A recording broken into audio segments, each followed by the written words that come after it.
समझिए समझिए समझिए। देखिए समास क्या होता है, समास, ठीक है। सबसे पहले इस शब्द को समझिए, ठीक है। समास जो शब्द है इस शब्द को जानिए, ठीक है। या समास कहते किसको, ठीक है। देखिए समास क्या होता है, आप देखो शब्द दो या दो से अधिक शब्द को छोटा करके एक नया शब्द बनता है ना, उसी को समास कहा जाता है, ठीक है। मतलब वैसा शब्द जो दो या दो से अधिक शब्द को छोटा कर देता है ना, वैसे शब्द को समास कहते हैं, ठीक है।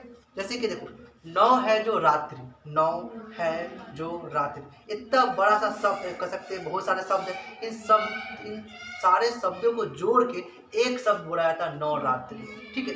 इस नवरात्रि शब्द को बोला जाता है समास शब्द है। समझ में आ गया? समास शब्द किसे कहते हैं, मतलब जो क्या करता हो, संक्षिप्तकरण का करता है, मतलब बहुत सारे शब्दों को जोड़ के एक शब्द देता है, जिसका मतलब निकलता है। ऐसा नहीं बेकार बेकार शब्द को जोड़ के एक नया शब्द बना देंगे, उसका कोई मतलब ना निकले, ऐसा नहीं। बहुत सारे शब्दों को जोड़ के है ना एक नया शब्द बनाता है, जिसका मतलब वही निकलता है, ऐसा नहीं कि नहीं निकलता है, ठीक है ना। जो क्या करता है, संक्षिप्त करता है, शब्दों को, बहुत सारे शब्दों को जोड़ने का काम करता है। जो दो या दो से अधिक शब्दों को जोड़ता है, या जो दो या दो से अधिक पदों को, शब्द को ही पद कहा जाता है, समझा दिए थे, है ना। तो जो दो या दो से अधिक पदों को जोड़ता है उसी को समास कहा जाता है, ठीक है। या सिंपल सा समझ लीजिए, है ना, जो शब्दों को जोड़ता है, बहुत सारे शब्दों को जोड़े, दो शब्दों को जोड़े, है ना, वैसे शब्द को समास कहा जाता है। जैसे कि देख लो ना, राजा का बेटा या राजा का पुत्र।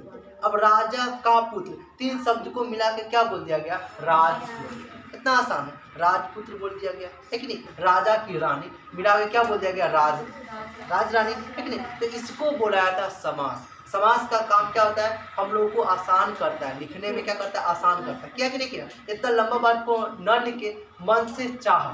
अब मन से चाह को क्या लिख देंगे, शॉर्ट में क्या लिखा जाएगा, मन चाह, है कि नहीं। तो मन से चाह, इतना लंबा बात को छोटा सा लिख देंगे, मन चाह। इस मन चाह जो शब्द है वो समास। समास किसे कहेंगे, तो वैसा समास किसे कहेंगे ना, तो वैसे शब्द को या पद को कहेंगे जो दो या दो से अधिक पद या शब्द को जोड़ के, घटा के, छोटा करके एक कर देता है, घटा देता है, छोटा कर देता है, वैसे शब्द को समास कहा जाता है। शॉर्ट में लिख दिया गया, जो संक्षिप्तीकरण करता है, मतलब संक्षिप्त करता है, मतलब घटाता है, छोटा करता है, कम करता है, वैसे शब्द को समास कहा जाता है, ठीक है। देखो अब समास है ना, टोटल समास देखा जाए 6 प्रकार के होते हैं, मतलब 6 तरह के शब्द जो होते हैं, जो अलग अलग शब्दों को संक्षिप्त करते हैं, मतलब जोड़ते हैं, है ना, संक्षेपीकरण करते हैं, एक साथ जोड़ते हैं। तो वैसे 6 तरह अलग अलग कर सकते हैं, उसका 6 अलग अलग भाग है, ठीक है। जैसे कि देखो सबसे पहले जानो पद क्या होता है, जान गई है ना, कि शब्द है उसी को पद भी बोल सकते हैं, सेंटेंस में आ गया उसको पद बोला जाता है, ठीक है। अब देखिए कोई भी शब्द है, कोई दो शब्द है, जैसे कि मान लो पाठशाला है, पाठशाला, तो पाठशाला में पहले क्या है, पाठ आया, तो पाठ को बोला जाएगा, है ना, ये कह सकते हैं कि बोला जाएगा पूर्व पद, पहले का पद, और शाला को क्या बोला जाएगा, बाद का पद, उत्तर पद। समझ में आ गया होगा। चलो अब देखो जो मेन होगा, एक सेंटेंस है पाठशाला में, मान लो कि ये शाला मेन है, इसको बोला जाएगा प्रधान, ठीक है।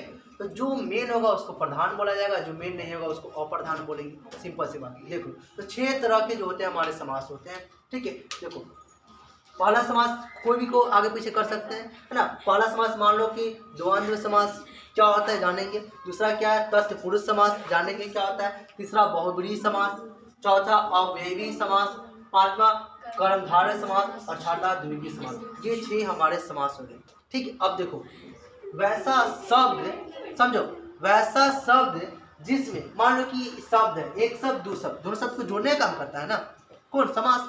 सिंपल से समझ लीजिए, बहुत सारे शब्दों को जोड़ने का काम करता है समास, लेकिन दो शब्द से उदाहरण लेके समझते हैं, ठीक है। एक मान लो ए शब्द है और एक बी शब्द है, दोनों शब्द है, तो दोनों शब्द को जोड़ने वाले को समास कहते हैं, ठीक है। तो दो शब्द में, है ना, मान लो कि ए शब्द मेन है, पहले वाला शब्द मेन है, पहले वाला शब्द क्या है, मेन शब्द है, उसको बोला जाएगा अव्ययी समास, अव्ययी समास बोला जाएगा। ये समझ में आया, ठीक समझ। देखो वैसा समास जिसका पूर्व पद या कह सकते हैं पहला पद, क्या कहा जा सकता है, प्रथम पद, पहला पद, पूर्व पद मेन होता है, प्रधान होता है, वैसे शब्द को अव्ययी समास बोला जाता है। और ये शब्द बनता कैसे है, उपसर्ग लग के, मतलब कोई भी शब्द में पहले कुछ जुड़ता है, पहले क्या होता है, कुछ जुड़ता है, फिर एक नया शब्द बनता है, वैसे शब्द को बोला जाता है अव्ययी समास बोला जाता है। जैसे कि देख लो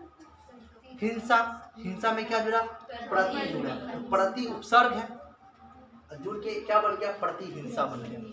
प्रतिदिन, प्रति मतलब प्रत्येक है ना, और दिन जुड़ गया है, तो प्रत्येक दिन को शॉर्ट में क्या बोल दिया गया, प्रतिदिन बोल दिया।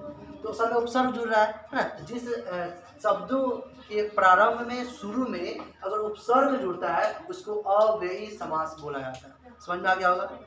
तो यहाँ पे देखो दो पद है, तो पहला पद मेन हो गया, प्रति, उसके बाद अत्य, हर, दिन, भर, ये सब जो शब्द हो गए क्या हो गए, उपसर्ग हो गए, जो प्रधान होते हैं, मेन होते हैं। ठीक है, तो सिंपल सा समझ लीजिए कि है ना, कि प्रथम पद और दूसरा पद, तो वैसा शब्द जिसका प्रथम पद मतलब पहला जो शब्द होता है या पहला पद जो होता है वो प्रधान होता है, वैसे शब्द को बोला जाता है अव्ययी समास बोला जाता है। और पहला पद जो होता है उपसर्ग होता है।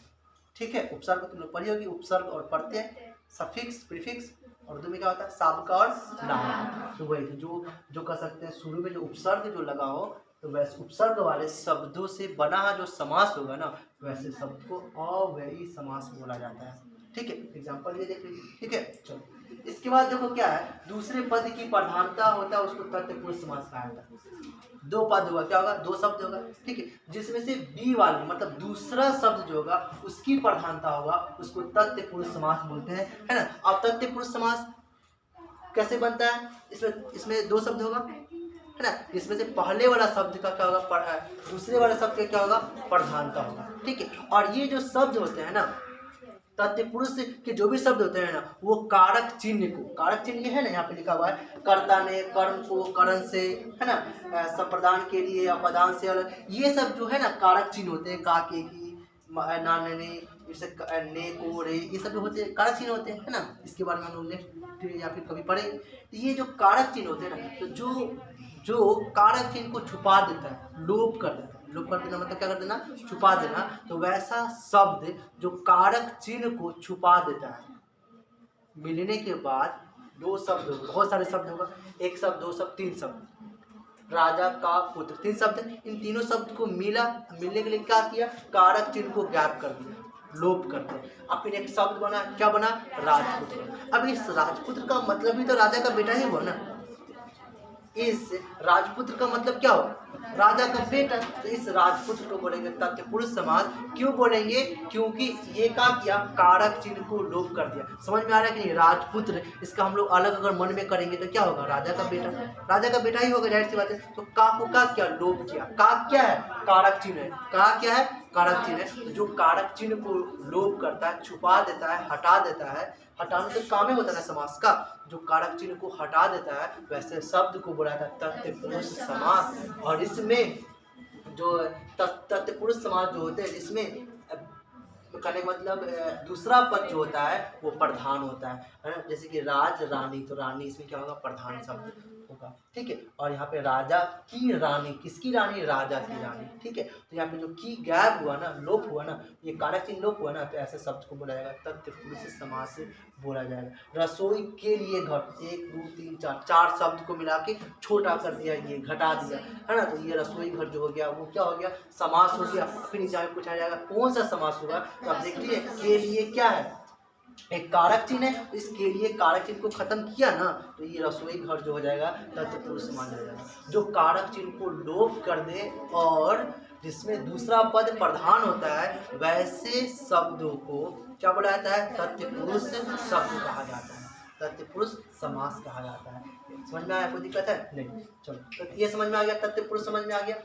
चलो अब उसके बाद चलो ये तत्पुरुष समझ में आ गया, बहुब्री समझ में आ गया, कोई दिक्कत नहीं। अब हम लोग देख लेते हैं ये क्या है, ये यहाँ पे देख लेते हैं तत्पुरुष समास, है ना।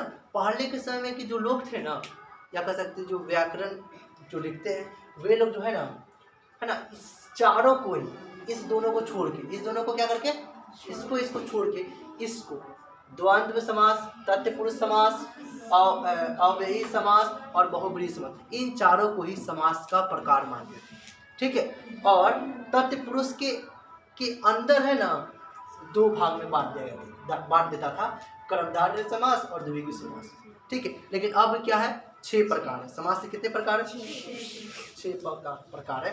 ये अलग हो गया, कर्मधारय अलग है और द्विगु क्या है, अलग है। ठीक है, चलो तो समझ में आ गया होगा तत्पुरुष समास किसे कहते हैं। वैसा समास जिसमें कारक चिन्ह लोप होता है। शॉर्टली समझिए, डिटेल से हम लोग बाद में कभी पढ़ेंगे, आप शॉर्टली समझ लीजिए कि जिसमें कारक चिन्ह लोप होता है वैसे शब्द को तत्पुरुष समास बोला जाता है। जैसे कि स्वर्गवास, स्वर्ग को वास, इतना लंबा शब्द को इसमें कारक चिन्ह को गायब करके स्वर्गवास बोल दिया गया है, ऐसे शब्द को तत्पुरुष समास बोला जाता है। ठीक है, चलो फिर इसका देख लीजिए बहुव्रीहि समास क्या होता है ना। इन दोनों को देखेंगे, पहले बहुव्रीहि समास को देख लीजिए। बहुव्रीहि समास क्या होता है, इस समास में दोनों पद अप्रधान होता है। दोनों पद क्या होता है, अप्रधान। इसका मतलब क्या हो, देखो पहला पद मान लीजिए नील, पहला पद कौन सा है, नील। दूसरा पद क्या है, कंठ। तो पहला पद नील, दूसरा पद कंठ, ये दोनों पद को मिला के क्या बना दिया, नीलकंठ। अब नीलकंठ का मतलब हम लोग नहीं बोलते कि नीला कंठ वाला आदमी नहीं बोलते, हम लोग कुछ तीसरा चीज का प्रयोग करते हैं। किसका, तो हम लोग शिव भगवान के बारे में जानते हैं। नीलकंठ मतलब शिव भगवान, और कोई दूसरा आदमी नहीं। कौन, शिव भगवान के बारे में हम लोग ना डायरेक्ट हम लोग शिव भगवान के बारे में जानते हैं, है कि नहीं। तो इसमें देखो ये पद मेन हुआ, नीला के बारे में बात हुआ नहीं हुआ, कंठ के बारे में बात हुआ नहीं। इसका मतलब नील जो है ये मेन हुआ, कंठ मेन हुआ, इन दोनों से किसी के बारे में बात हुआ नहीं। किसके बारे में बात हुआ, शिव भगवान के बारे में बात हुआ। इसका मतलब क्या हुआ, कोई अन्य पद प्रधान हो रहा है, कोई अन्य प्रधान मतलब मेन हो रहा है, कोई अन्य चीज मेन हो रहा है। इन दोनों में से कोई भी मेन नहीं, कोई मेन है नहीं है, तो ऐसे शब्द को बोला जाएगा बहुव्रीहि समास। देखो बहु मतलब बहुत, व्रीहि का मतलब क्या होता है, अनाज होता है। तो इसका मतलब बहुव्रीहि का मतलब किसान होता है। क्या होता है, किसान। ठीक है, बहुत सारे अनाज, कुछ भी मतलब हो सकता है, लेकिन इसका मतलब किसान हो। इसका मतलब क्या हुआ, इसके एक शब्द से ही इसका परिभाषा निकल गया कि बहुव्रीहि समास किसे कहते हैं। वैसा समास जिसमें पहला पद और दूसरा पद, इन दोनों में कोई पद मेन नहीं होता है, कोई तीसरा पद मेन हो जाता है, कोई तीसरा पद मेन हो जाता है। जैसे कि पिता अंबर, पित अंबर है ना, इसका मतलब क्या हो गया, कृष्ण। अलग ही कोई चीज को इंडिकेट कर रहा है या बता रहा है। ठीक है, त्रिनेत्र, जिसका 3 गो नेत्र है, त्रिनेत्र। अब त्रिनेत्र बोलने से क्या हो रहा है, शिव जी डायरेक्ट इंडिकेट हो रहा है, शिव जी के बारे में डायरेक्ट बोला जा रहा है, शिव जी प्रधान हो गए, मेन हो गए, है कि नहीं। तो ये क्या करना आएगा, त्रिनेत्र कौन सा शब्द होगा, बहुव्रीहि शब्द होगा। त्रिमूर्ति, ब्रह्मा विष्णु महेश, इन तीनों शब्दों को क्या कर सकते हैं, ये जो 3 भगवान है इनको एक नाम से बोला जाता है, क्या, त्रिमूर्ति बोला जाता है कि नहीं। तो त्रिमूर्ति, 3 गो मुंह वाला, 3 गो जिसका मुंह होगा, या त्रिमूर्ति का कहा गया है।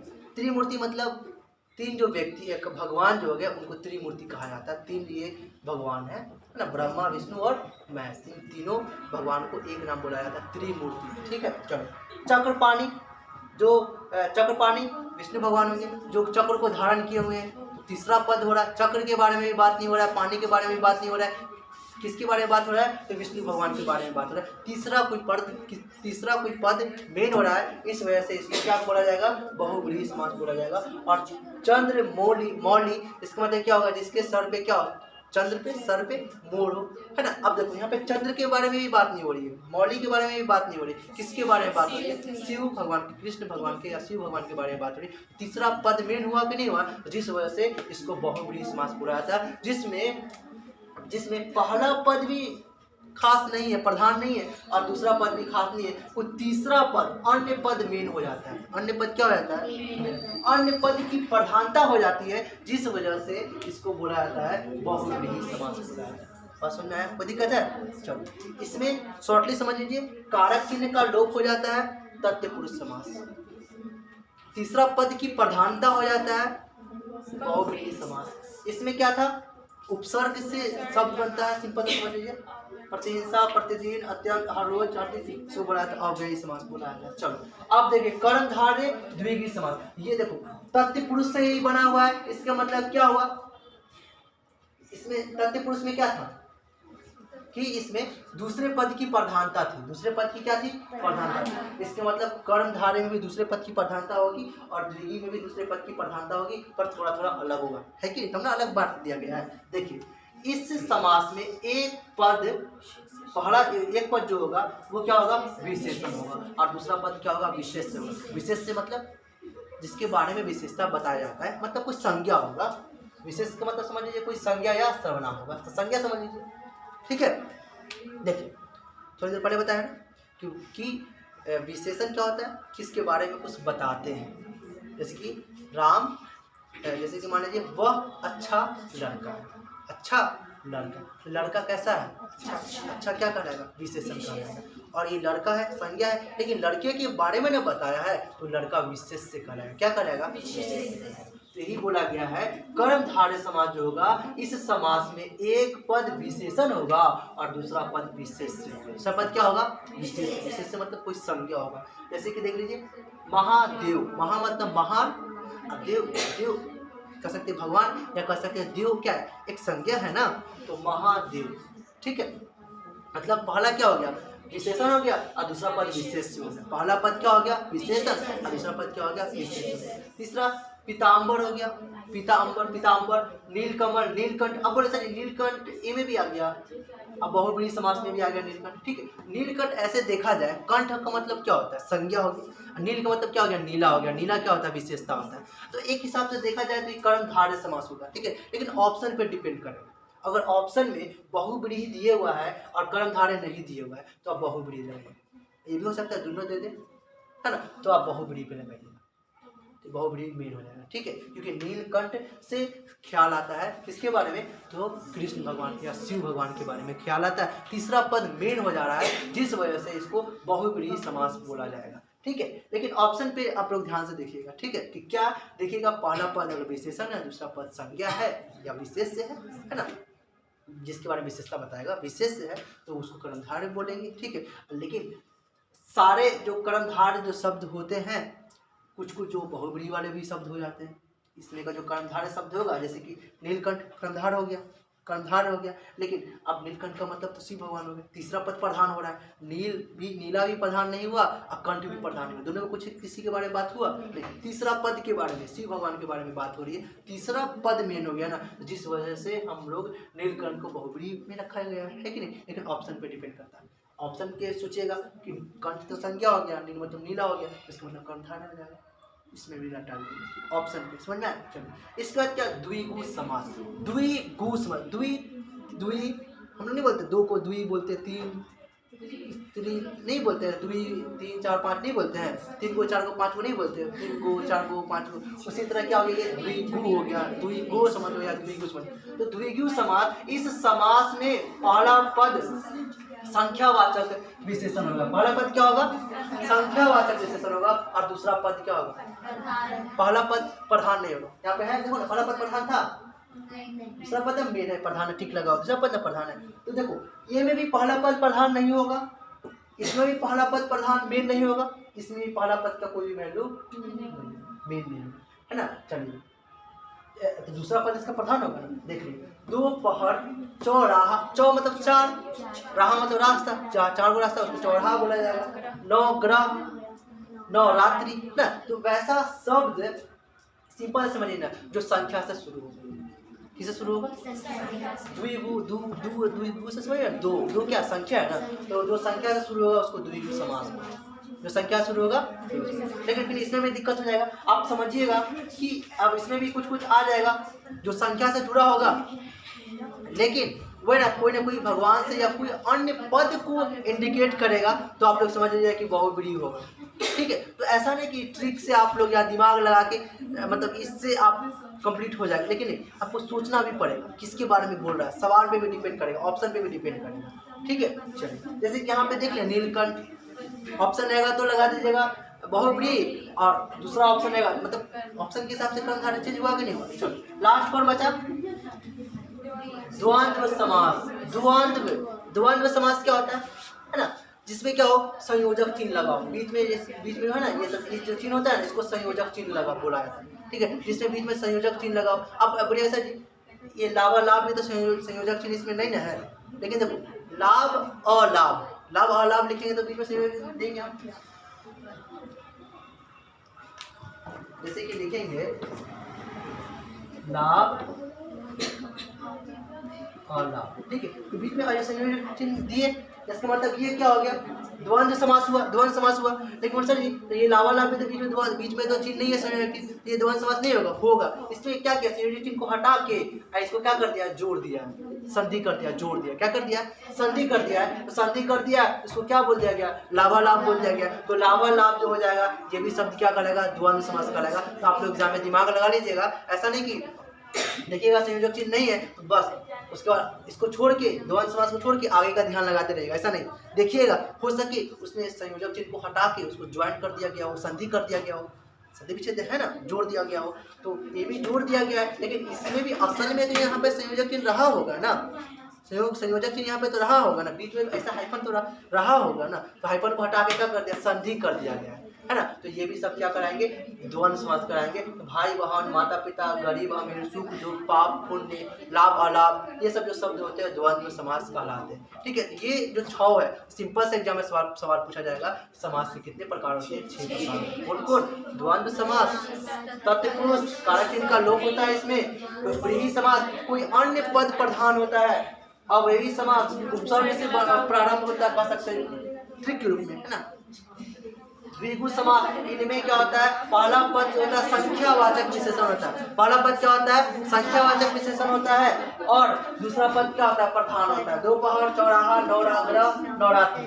करण धारण में क्या होता है, इसमें क्या होता है, पहला पद विशेषण और उसके बाद संज्ञा होता है या विशेष होता है। उम्मीद करते हैं पूरा समझ में आ गया होगा, ठीक है। चलो इन सारे को डीप में है ना, आप गहराई में अगर सब लोग पढ़ना चाहते हैं ना, तो चैनल पे प्लेलिस्ट में आप लोग अच्छे से देख लीजिएगा और गहराई से सारे को पढ़ लीजिएगा, ठीक है। चलो ये एक शॉर्टली था, है ना, गहराई से भी पढ़ाया गया है। एक शॉर्टली था जो एग्जाम कुछ ही दिनों में है ना, जो एग्जाम में जिससे मदद मिल सके। शॉर्टली एक ट्रिक है। अभी अगर गहराई से पढ़ेगा तो क्या होगा कि एग्जाम मतलब गहराई से इसको पढ़ेगा तो बाकी चीज़ों में समय नहीं दे पाएगा, क्योंकि इसको शुरू में पढ़ा जाता है। अब कल परसों में एग्जाम है, इसको आज गहराई से पढ़ेगा, दिमाग लगाएगा तो ज़्यादा समय लग जाएगा, है ना। चलिए एक शॉर्टली हो गया जिससे आपको एग्जाम में बहुत ज़्यादा मदद मिलेगा, ठीक है। चलो ठीक है, तो इसको नोट कर लिए ना, बारी बारी से जाइए।